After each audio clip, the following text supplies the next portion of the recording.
I should have known something was wrong the moment I saw my cabin door hanging open like a broken jaw. The late afternoon sun slanted through the pines, illuminating the chaos inside. My safe stood wide open, its contents scattered across the floor like someone had been frantically searching for buried treasure. Papers lay everywhere, some crumpled, others torn, as if a raccoon had decided to start its own accounting firm. What I didn't know at that moment was that 3 unmarked vans sat concealed behind the thick pine trees surrounding my property. Inside those vans, federal agents watched monitors displaying crystal-clear footage from every angle of my cabin's interior. One agent adjusted his headset and spoke in a hushed tone. "Target is on site. She's inside the cabin. Confirm visual on the suspect accessing the safe." Inside my violated sanctuary, Patricia Morrison, or Trish as she insisted everyone call her, stood triumphantly over my ransacked safe. The 58-year-old HOA president of Pine Ridge Lake Community clutched a handful of documents, her perfectly manicured nails digging into the papers. Her face twisted into a smile of pure vindication as she rifled through my personal files. "Finally got you, Kyle Henderson," she said with a venomous whisper. "Let's see you explain these suspicious documents to the board. Tax dodger, spy, whatever you are, your days at Pine Ridge are numbered." She was so absorbed in her illegal treasure hunt that she never heard the soft footsteps on my deck. She never noticed the shadows moving past the windows. Her first clue that something had gone terribly wrong came when 3 federal agents in Navy windbreakers burst through my front door. "FBI. Don't move. Hands where we can see them." The papers fluttered from Trish's hands like guilty autumn leaves as her face went from triumphant pink to ghostly white.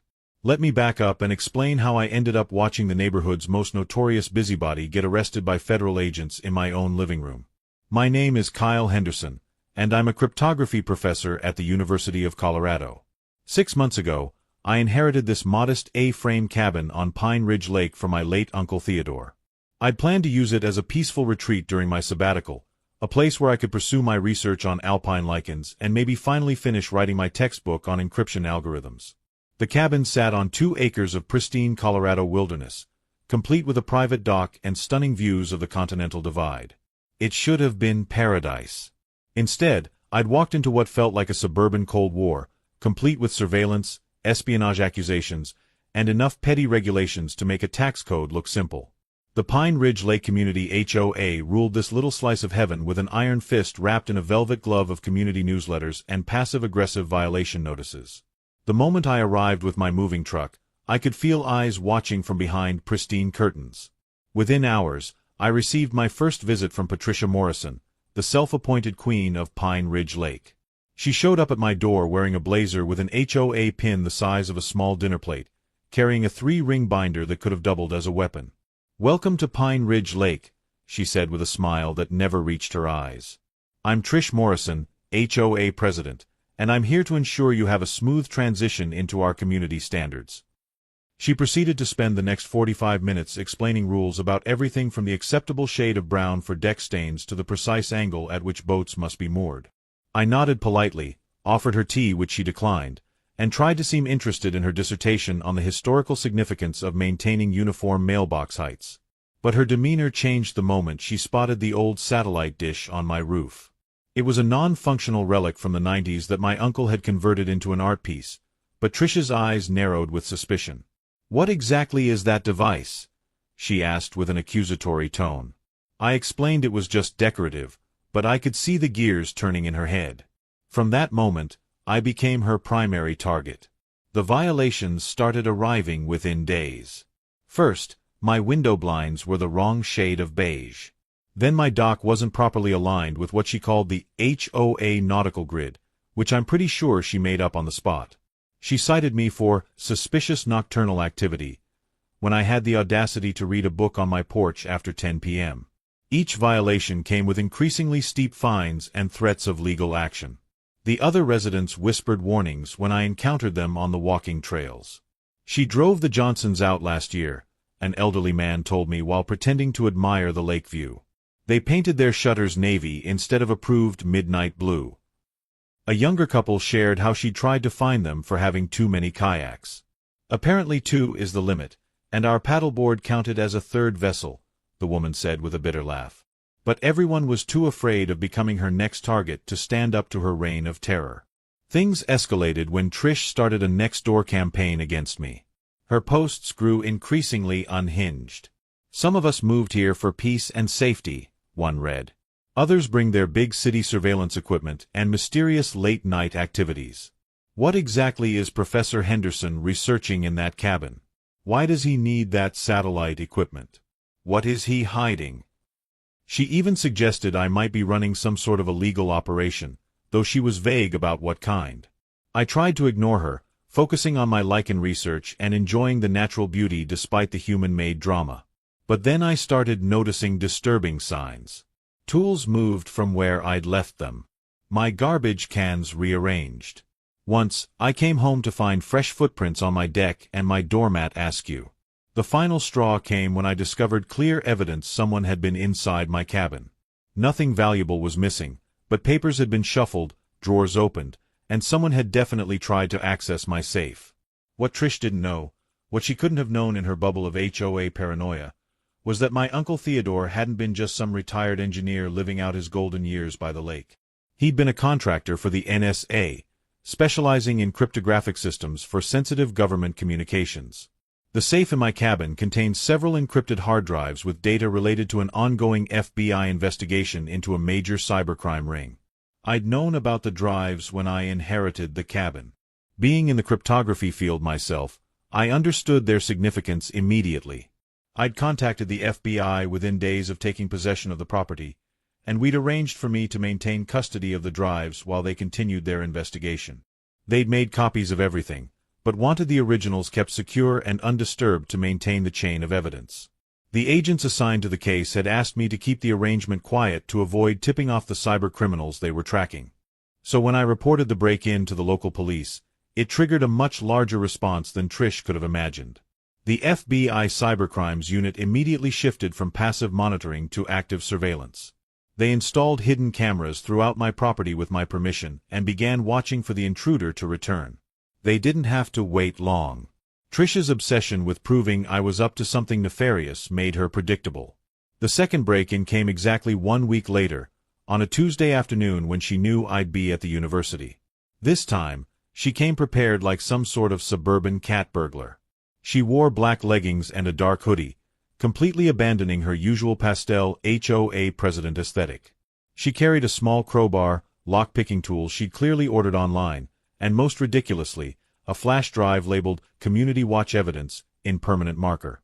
The FBI agents watched in real time as she approached my cabin, constantly looking over her shoulder like a character in a bad spy movie.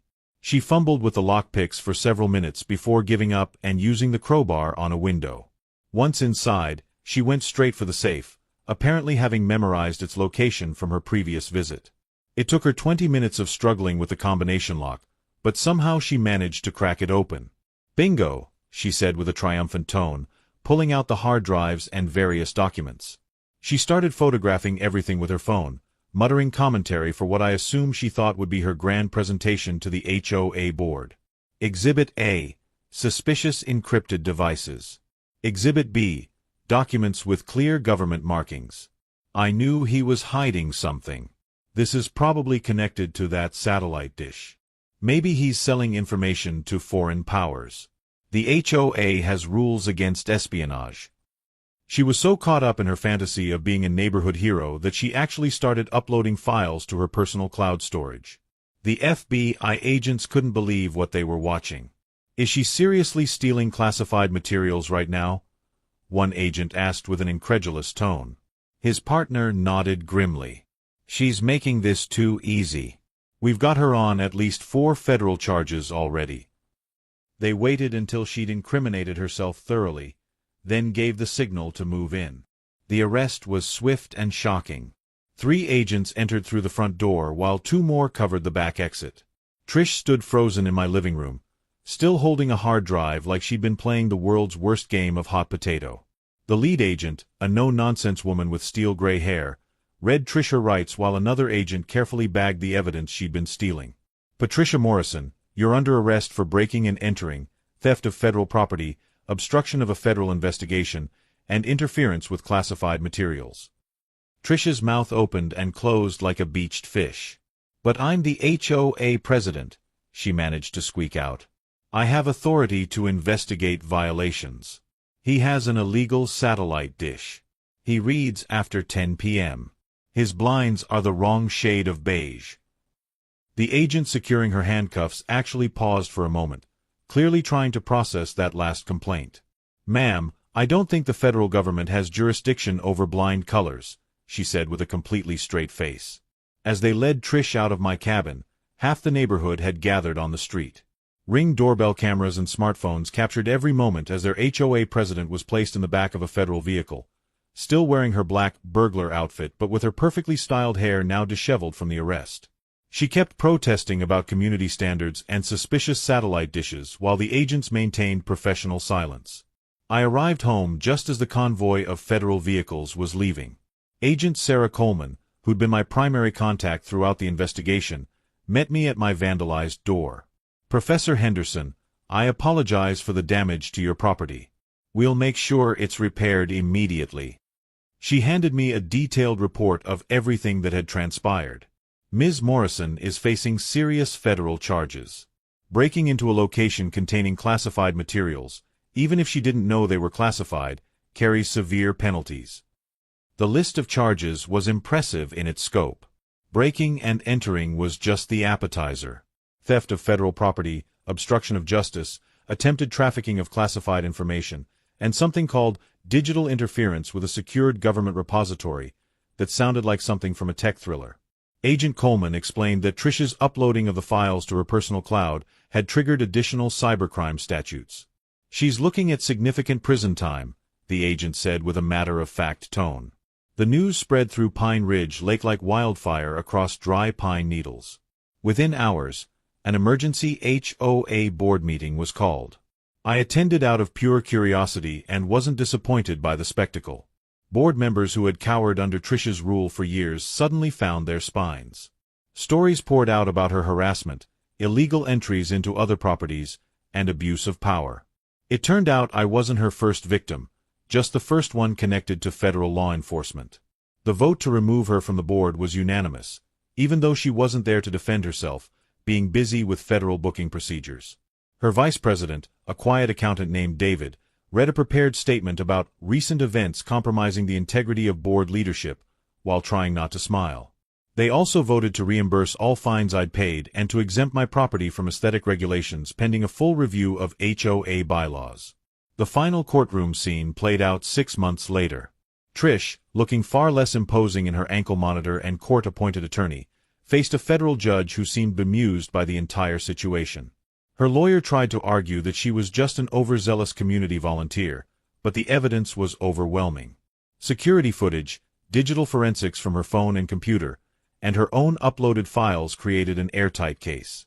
The judge's sentence was delivered with barely concealed amusement at the absurdity of the situation. "Ms. Morrison, your zealous pursuit of HOA violations led you to commit actual federal crimes. The irony is not lost on this court." He sentenced her to 3 years in federal prison, 200 hours of community service upon release, and $50,000 in fines. She also received a lifetime ban from serving on any HOA board, which the judge added with what I swear was a small smirk. Trish's reaction was worth the entire 6-month ordeal. She stood up, shaking with indignation, and declared with a shrill voice, "But his blinds are still the wrong shade of beige." The bailiff gently guided her back to her seat as the gallery erupted in nervous laughter. As they led her away, she turned back one last time, and I could see in her eyes that she still didn't understand how checking for HOA violations had landed her in federal prison.